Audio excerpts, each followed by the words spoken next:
Today we are going to read a chapter which is on page number 76 in your textbook. So what is the chapter name? Yes, chapter name is The Great Visionaries. Okay, so what is a visionaries? I have a short definition for you of a visionary person. Come on, next slide. A person who can think or plan the future with imagination and wisdom, called a visionary person. Okay, a visionary person should have such qualities like he should be supportive with everyone, he should have clear goals, and he should be inspiring for others.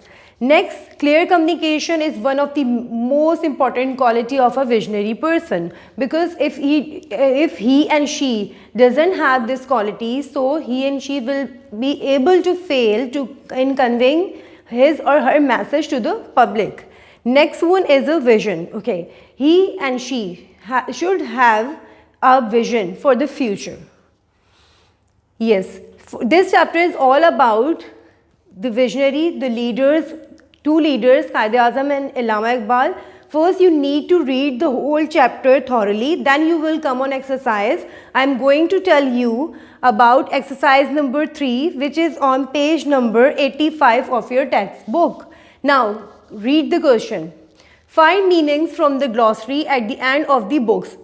Here you can see some meanings, some words are written here and these are their meanings. So, in the book, you have just the words and you need to search these meanings from your glossary, which is at the end of your book. Now come on exercise number 4. Yes, in exercise number 4, use given words of exercise 3. You have searched meanings in exercise number 3. Now you are going to use these words in your own sentences. Like I have taken one example for you here. Dynamic. For Quaid-e-Azam was one of the most dynamic personalities of South Asia. Dynamic mean, what is dynamic? Having a lot of energy. Fine, this is one example and you need to use all rest of the words in your sentences in notebook. Come on next slide. Yes, exercise number 5. Tick the correct column for the statement given in the table. Okay, first as I have told you that you need to read the whole chapter thoroughly about Quaid-e-Azam and Allama Iqbal, then you will able to write statement true and false. For example, Jinnah wanted Muslims to have more rights in Pakistan. This statement is wrong. Why? Because there were no Pakistan at that time. There was no Pakistan, there was only a subcontinent South Asia. So you can do rest of these statements by yourself. Now come on exercise number 6. The following tables have quotes, okay, from the speeches of Quaid-e-Azam and Allama Iqbal. This chapter is all about Quaid-e-Azam and Allama Iqbal. So here are two tables on the next slide. So in the first table, you need to answer in table number A. You need write the alphabet of answer number B. I am going to show you the table, then you will get my point easily.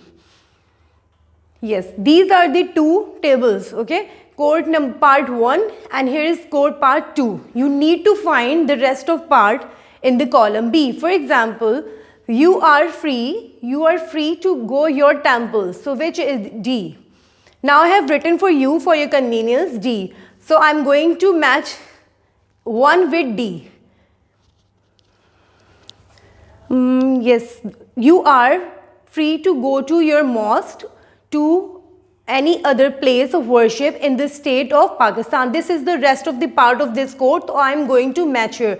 But you need to write the serial number. Answer serial number of the rest of the part of the quotation. And here you need to in table 2. Here have you seen person here? Yes, person. So you need to write here which person has quoted this statement, this quotation in the speech. So if you talk about the first one, so you are free to go your temples. Is the rest of the part?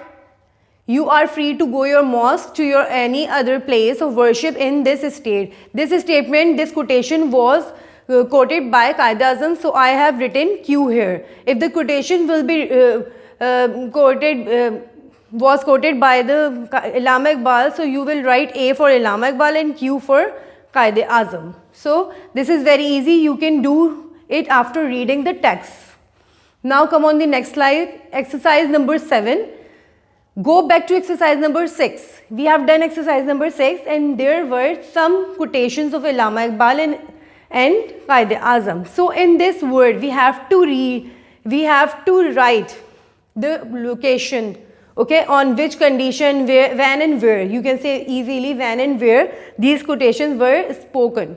So you are free to go to the temples. This quotation was said by the Quaid-e-Azam on August 1947 in the Constitution of Assembly of Pakistan. I have done one for you and you need to write all the next quotation and when and where it happened in the past. Now come in the exercise number 8. Write reasons for the following statements. I have a statement. You have statements in your book. I have taken just one for example. For example, Jinnah's achievement is unparalleled in recent history. Because why? Why was his achievements is unparalleled in the history? What is the reason behind it? Because you need to write word because. Unlike most of the other leaders who can only free their countries from foreign rule, he not only freedom but also managed to read new state. For Quaid-e-Azam was his achievement was unparalleled because he just not freed for their country, for his country, but also for other countries, for peoples. Yes, come on the next slide, which is exercise 9. Mind maps on the following great personalities. So we have two personalities here. One is Quaid-e-Azam and next one is, yes, Allama Iqbal. Come on the next slide. Yes, this is a picture of Allama Iqbal. You know very well about him. He was a barrister by profession. If we talk about the achievements of academic achievements, so he was barrister by profession. He was awarded PhD degree by Munich University in Germany. That is why he is known as Dr. Muhammad Iqbal. Now come at the next slide. Yes, Iqbal's advice for Muslims. What did he advise for the Muslims? He said that I have learned one lesson from the history. At the difficult moments in the history, it is the Islam that has saved the Muslims. So we should always put our faith on Islam so we will be strong or will never be destroyed completely. This is the advice for the Muslims. Yes, now the second personality, Quaid-e-Azam Muhammad Ali Jinnah. Some words I have written for him here. If you talk about the qualities of Quaid-e-Azam, so selfless, dedicated, competent, honest, these are just words, okay? And these are just words, just qualities of him. If we talk about the personality, so he a man of principle, set very high standards and value in politics. And that's why he always keep his words, okay? He always keep his words. That's why he is known as a man of principle.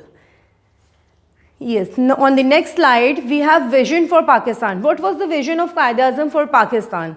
For these lines, we have read these lines before in the quotation as well. From these lines, we can identify that Quaid-e-Azam vision never to build a Pakistan, okay, a secretariat state, but he want to build a state where people live individually according to their religion. This was the vision for Pakistan. Now, this is the last activity, which is listening and speaking activity in your book, okay, which is on page number 89. Now, it's all about a press conference.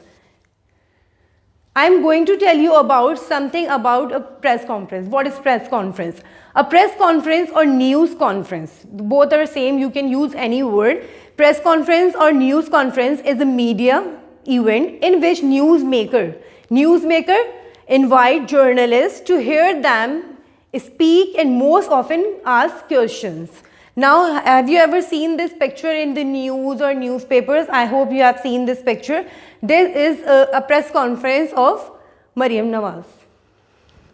Now, what is the importance of press conference? Press conference are called when important news need to be conveyed. If anyone want to convey any important news to the general public, okay, to the general public, so they call a press conference. They are important tool in getting your message out to the general public. If you're trying to deliver your message to the general public, so you can call press conferences, as you can all see in the news daily. Okay, daily in your news you can see the press conferences, and these are called by different leaders and different political personalities.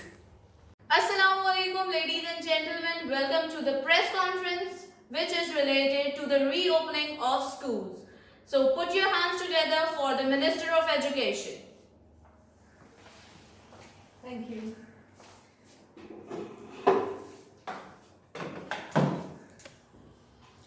Assalamu alaikum. I start with the name of Almighty Allah, who is most merciful and the beneficent. I, Minister of Education, here to discuss the matter of reopening schools after COVID-19. After long discussion with my committee, we have decided to hold a press conference today about the reopening of schools. We will state our decision and SOPs have planned to introduce. I hope that with your cooperation, I will completely explain our decisions. As the first case we received, the first case was reported, we decided to close the schools. And after a long period of time, we have somehow achieved success to cure the disease right now. Now the situation is under control. Keeping the situation in view, we have decided to reopen schools with strict SOPs. The schools will start their function from 15 September 2020. In this regard, all the schools will bond to follow SOPs strictly, which are maintain social distance, all students will wear masks, all students will wash their hands and use sanitizer, only 15 students will allowed in a class. Now I am closing my agenda. You are allowed to ask questions one by one. Yes, you. Myself, Yusra Mughal, and I am from MPS News. Okay. My question is that cases are still present. So how can you allow the schools to open the school? Okay, I have shared my decision, my committee's decision with you, that we will strictly follow and we will make sure that schools will follow SOPs strictly. Okay, so inshallah, with your support, with all the school administration supports, we will do our best to save the students. Okay, any more question? Yes. Question. Some schools are in remote area. How you will reach there if they will not follow SOPs? Okay, for the remote area, we are forming our teams. They will visit there and make sure that schools and management will follow all the SOPs. Okay. Yes, any more question? What about those schools who are not following the SOPs? Okay, so we will, if the schools will not going to follow the SOPs, so we will cancel their registration. Okay, anyone more question? No? No more questions, please. This was a small activity for you, which was press conference of Education Minister. I hope you have got the concept of conference. Now, I have explained you all the exercises of the chapter The Great Visionaries, so you can easily do these exercises in your notebook. Thank you.